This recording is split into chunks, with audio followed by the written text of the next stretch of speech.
अर्थात भक्तियुक्त कर्मयोग या पुस्तकाच्या विश्लेषणाचा. पुस्तक पाहताच त्याचा रंग, आकार, मुखपृष्ठ, बांधणी, छपाई, चित्र आणि अर्थातच आगळावेगळा विषय यामुळे मी इतके आकर्षित झाले की एका बैठकीतच संपूर्ण पुस्तक वाचून काढले. अर्थात एका बैठकीत पूर्ण अर्थाचं आकलन न झाल्याने परत परत ते वाचलं आणि त्या प्रेमातच पडलं.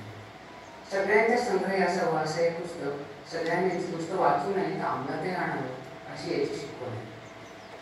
श्रीमद भगवद्गीतेतील कर्मण्येवाधिकारस्ते मा फलेषु कदाचन या वैचारिक शिकवणीचा प्रॅक्टिकल आविष्कार कसा करायचा याविषयी अतिशय सुंदर, मोठ्या आणि सोप्या शब्दात लेखकाने सांगितले आहे. गीतेची शिकवण त्रिकाला बांधली आहे, पण सध्याच्या सायबर एजमध्ये हीच शिकवण अंमलात कशी आणायची तेही अगदी दैनंदिन जीवनातील कर्म करूनच हे सांगणारे पुस्तक आहे.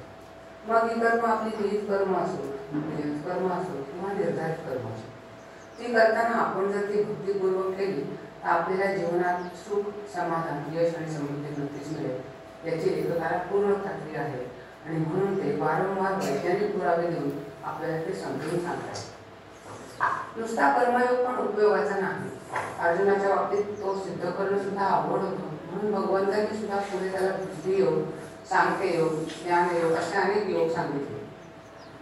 त्याचप्रमाणे या पुस्तकात लेखकाने सर्व योग साधनेच्या मार्गदर्शनाबरोबरच कुंडलिनी योग, संचित कर्म, प्रारब्ध कर्म आणि आपण करत असलेलं क्रियमाण कर्म याचा सरळ संबंध सांगितलेला आहे.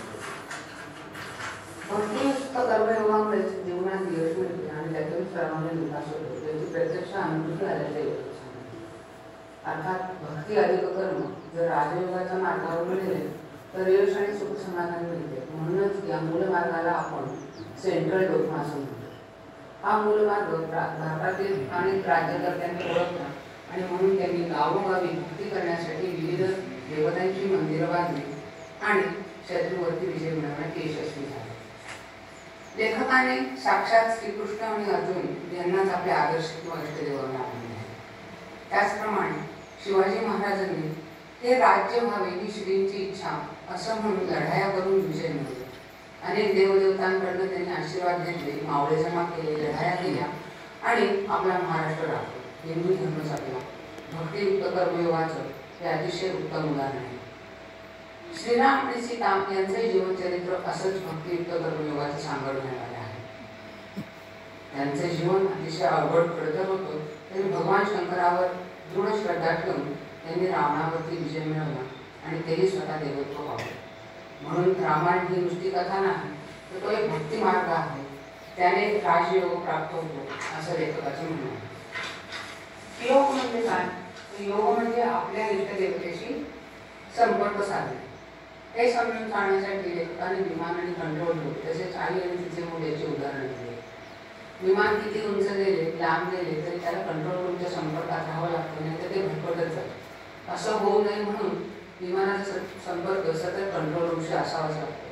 त्याचप्रमाणे आपल्या मनाचा संपर्क सतत ईश्वराशी म्हणजे इष्टदेवतेशी असेल तर ती कर्म आपल्याला नक्कीच यशाचा मार्ग लागतो. आपण जी कर्म करतो ते ईश्वर सेवा म्हणून करतोय अशी भावना ठेवून जर कर्म केलं हा मार्ग सुचवतो. गीतेच्या भाषेतच या कर्माला स्वधर्म म्हणतात आणि हा स्वधर्म करताना अहंकार शक्ती वापरायची असते. अहंकार म्हणजे गर्व किंवा पुन्हा अभिमान नाही तर आकर्षण आणि प्रतिकर्षण अशा दोन गुणांनी बनलेली अनाकलनीय शक्ती. भक्तियुक्त कर्मयोग आचरणात आणल्याने आपल्याला दोन वरदाने प्राप्त होतात. ही भगवंतांनी 9व्या अध्यायात 31वा श्लोक आणि 22वा श्लोक देऊन समजून सांगितलेला आहे. क्षिप्रम भवति धर्मात्मा शाश्वत शांती निगच्छति कौन्तेय प्रतिजानीहि न मे भक्त प्रणश्यति. न मे भक्त प्रणश्यति हे वरदान भगवंतांनी दिलेलं आहे की ही व्यक्ती कधीही अपयशी होत नाही जी ईश्वराशी अनुसंधान साधत असतात. दुसरं वरदान जे आहे ते 22व्या श्लोकातलं अनन्यास चिंतयन्तो मां ये जना परिपासते तेषां नित्याभियुक्तानां योगक्षेमं वहाम्यहम्. भगवान म्हणतात की जे लोक अनन्य भावाने भक्तीने माझ्याशी म्हणजे परमेश्वराशी संपर्क ठेवतात त्यांचे निरीक्षण करतो, त्यांच्या काळज्या चिंता मी पाहतो. गीतेतल्या या श्लोकाचा योगक्षेमं वहाम्यहम् याचा गेल्याशीच कॅशलाईन म्हणून चांगला उपयोग झालेला दिसतो. ही दोन्ही वर्णनं स्मार्टफोन आणि आर्टिफिशियल इंटेलिजन्सच्या कार्यप्रणालीशी साधर्म्य दाखवतात असं लेखकाने अनेक तक्ते आणि चित्र यातून दाखवून दिले. पुस्तकात हे चित्र, तक्ते आणि चक्र अतिशय उत्तमरित्या समजून सांगितले आहेत. त्यांचा परस्पर संबंध काय, ते आपल्या शरीरातील पंचप्राण आणि पंचकोशाशी कसे जोडले गेले आहेत हे लेखकाने फार विस्तृत वर्णन केले आहे. किंबहुना ते वाचायचं कसं, त्या तक्त्यांचा तपशील उपयोगात कसा आणायचा हे लेखकाने सविस्तर सांगितलेले आहे. एवढं मात्र नक्की की तक्ते, चक्र आणि चित्रांचा उपयोग करून लेखकाने विषय सोपा करून सांगितला. या तक्त्यावरून माणसाच्या अहंकाराची अंग आणि पंचकोश तसेच विविध चक्रे एकमेकांशी डायनॅमिक लिंक्सने कशी जोडलेली आहेत, त्याचा ईश्वराशी संबंध काय, वेगवेगळी चक्र वेगवेगळी सुख किंवा समृद्धी कशी देतात हेही लेखकाने समजून सांगितलं आहे. भक्तियुक्त कर्मयोगाने पितृदोषाचे निवारण कसे करता येते याचाही उल्लेख आहे. कर्म हे यज्ञाप्रमाणे करावे. वेगवेगळे यज्ञ म्हणजे ज्ञानयज्ञ, पितृयज्ञ, ऋषीयज्ञ, देवयज्ञ हे प्रचलित असून भक्तियुक्त कर्मयोग अर्थात राजयोग हा सुद्धा एक अभिनव यज्ञ आहे असं लेखक म्हणतात. आध्यात्मिक हेतूने चांगल्या कामासाठी केलेला त्याग किंवा कृत्य म्हणजे यज्ञ आहे. भगवद्गीता जरी पुराण आध्यात्मिक ग्रंथ असला तरी त्यात हल्लीच्या आर्टिफिशियल इंटेलिजन्सचा उल्लेख कसा आहे हे सांगताना आपल्याला बिंब प्रतिबिंब भाव लक्षात येतो. मग ते प्रतिबिंब काचेवर असो, पाण्यात असो किंवा आरशात असो. लेखकाने नदी आणि समुद्र यांचा परस्पर संबंध जसा आहे तसाच ईश्वर आणि आत्मा यांचा मनुष्याशी आहे हे सांगितले आहे.